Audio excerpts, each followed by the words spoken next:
ya kwanta. Wannan ana samun sauƙi da izinin Allah dangane da abin da ya shafi hawan jini. Mutumin da yake fama da cuta na diabetes zai samu ganyen zaitun rabin cokali ya sanya shi a tafashashen ruwan zafi. Idan ya sha ba zai ci abinci ba sai bayan awa. Haka da rana zai sake samun rabin cokalin tea ya sa shi a tafashashen ruwan zafi, zai iya shansa kafin ya ci abinci. Haka da daddare kafin ya kwanta zai samu ganyen zaitun rabin karamin cokali ya sa shi a tafashashen ruwa ya sha. Wannan shi ma ana samun nasara da izinin Allah. Mutumin da yake fama da cuta na hepatitis B zai amfani da ganyen zaitun so 3 a rana a tafashashen ruwan zafi, ya sha da safe, ya sha da rana, ya sha da yamma. Adadin da ake so ya sai yayi na wata guda tukunna ya sake zuwa wajen likita don ya bincike.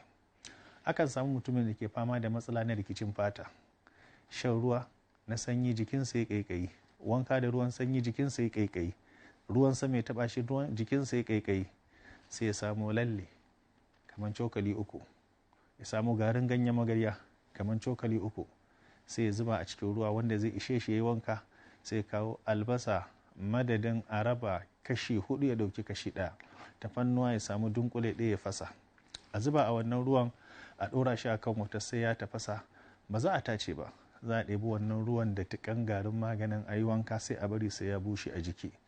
Bayan ya bushe ana so da minti 30 ya ɗauki man zaitun ya goga a jikinsa. Ya yi haka na sati 2, insha Allahu duk matsalar da yake fama da shi na rikicin fata Allah zai ba shi lafiya. Sai dai a duk da haka ma zai dinga shan ganyen zaitun da safe ya sha, da rana ya sha, da yamma. An gano ganyen zaitun yana maganin ciwon zuciya, musamman wanda zuciyarsa take kumbura, ko kuma kitsen da ya rufe jikin zuciyar ɗan adam, ko kitsen da ya rufe hanta.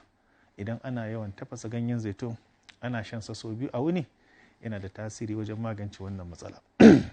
Ganyen zaitun an gano yana da tasiri wajen maganin cututtuka waɗanda suke da tasiri kamar yawan ciwon mura, kamar ciwon sankarau, kamar cuta na tarin fuka. Duk ana shan ganyen zaitun rabin cokali da safe, da rana, da yamma. Na biyu ana samu na gaba, mutumin da yake fama da matsala na cutar sanyin jiki, namiji ko mace. Wani lokacin mace akan samu ƙaiƙayin gaba, akan samu fitar ruwa, akan samu ciwon kai, akan samu tashin zuciya, akan samu amai. Wata in tana da miji yana saduwa da ita sai ta dinga jin zafi. Wata kuma bayan mijinta ya sadu da ita za ta dinga ga jini yana fita a jikinta. Sannan wata kuma al'adar ta zai kasance zai iya yin sati 2, sati 3, wata har yayi wata har yayi wata 3. Wata kuma akan samu wannan cutar da take da shi yakan iya hana ciki shiga jikinta. Ana mai gidanta yana gama saduwa da ita sai maniyin da ya jike jikinta sai ya gangaro. Wata kuma zai sanya mata ma cikinta ya dinga zuba. Wannan cuta da larabci ana ce masa al'udwi, turawa suna ce masa PID infection. Wannan cuta an yi bincike an gano ana amfani da magunguna kala guda 6, kuma da ikon Allah da nasarar Allah duk mutumin da ya amfani da su ana samun nasara.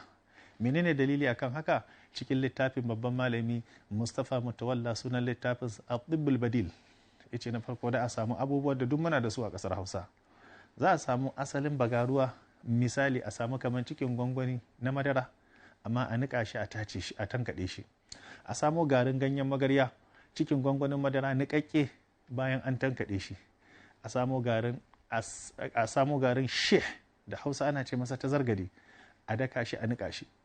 Na 4 na a samu garin hulba, shi ma a nika shi, a tankade shi cikin gwangwani. Na 5 na iya samu asalin gari na qasl hindi, a tankade shi, a samu cikin gwangwani. Bayan nan sai kuma a samu asalin alimin cokali 3 garinsa sai a hada a gauraya.